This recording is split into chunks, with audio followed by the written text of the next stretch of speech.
When you think of the French crown jewels, you probably think of immense power, unbelievable wealth, and centuries of really dramatic history.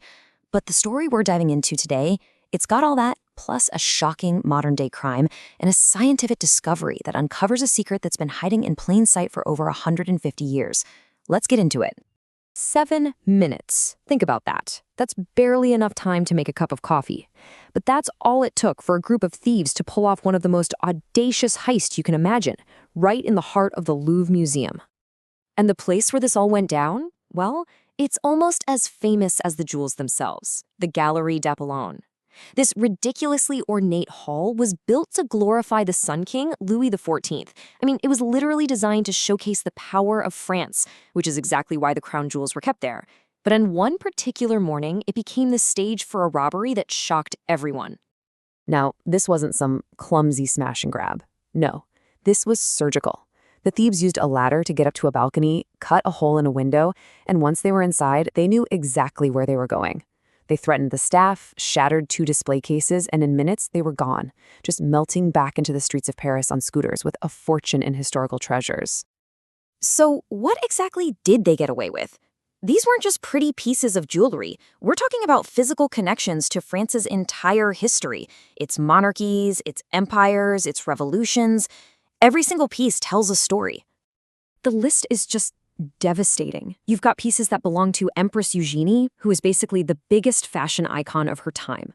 An emerald set that Napoleon himself gave to his second wife. A whole sapphire collection worn by French queens. And get this, they even took a single sapphire earring. They literally broke up a priceless historical set, leaving this gaping hole in the collection. And just to give you a sense of the kind of opulence we're dealing with here, look at this number, 1,998. That's how many brilliant cut diamonds were on just one of the stolen pieces, the tiara of Empress Eugenie. And that's not even counting the 212 pearls on it. The loss is it's staggering.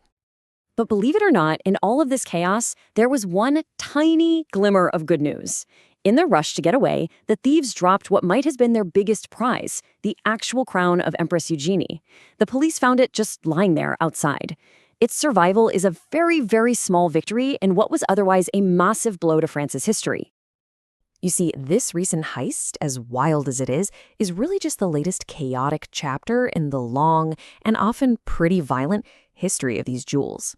For centuries, they've been symbols of power, sure, but that also made them targets for revolutionaries and political schemers. So the collection was started way back in 1530 by King Francis I. Kings and emperors kept adding to it for centuries.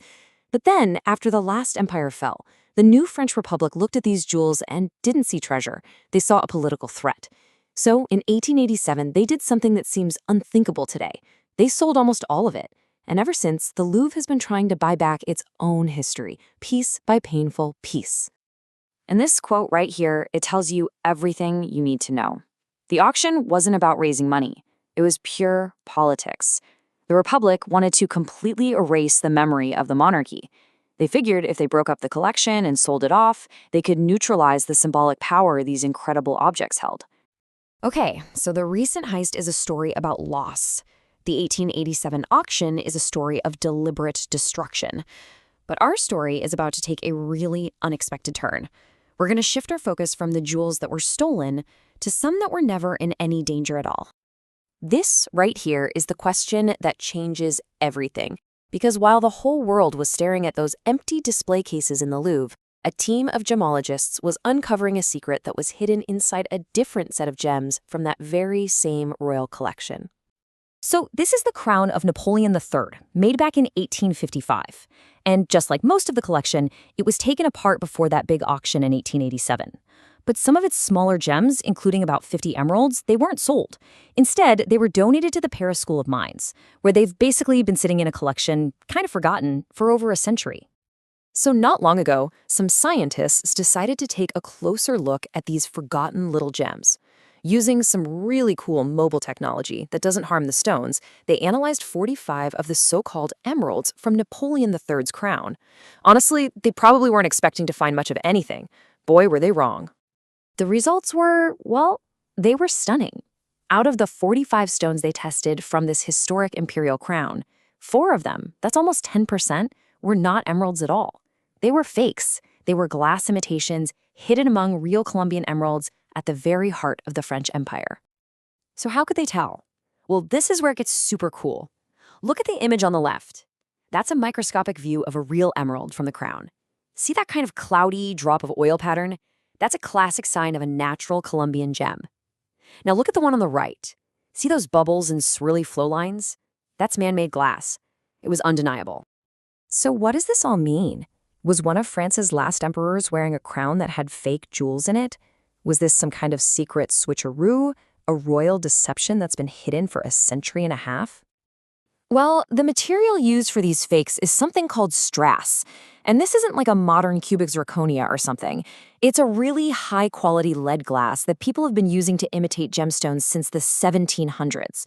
So right away, that tells us these fakes are old. They aren't recent forgeries. And here it is. This is the detail that unlocks the whole mystery. We have historical records that confirm, soon after the crown was made, its 8 biggest diamonds were taken out to be put into other jewelry for Empress Eugenie. And guess what they were replaced with? Straws. So the most likely theory is that when they swapped out the diamonds, some of the smaller emeralds got swapped out too, maybe for similar reasons.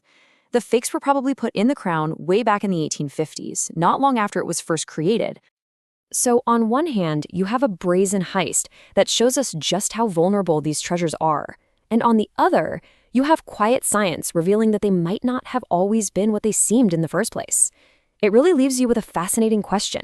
If an emperor's crown can hold imitation gems for 150 years without anyone noticing, how many other priceless artifacts in museums all over the world are hiding their own secrets?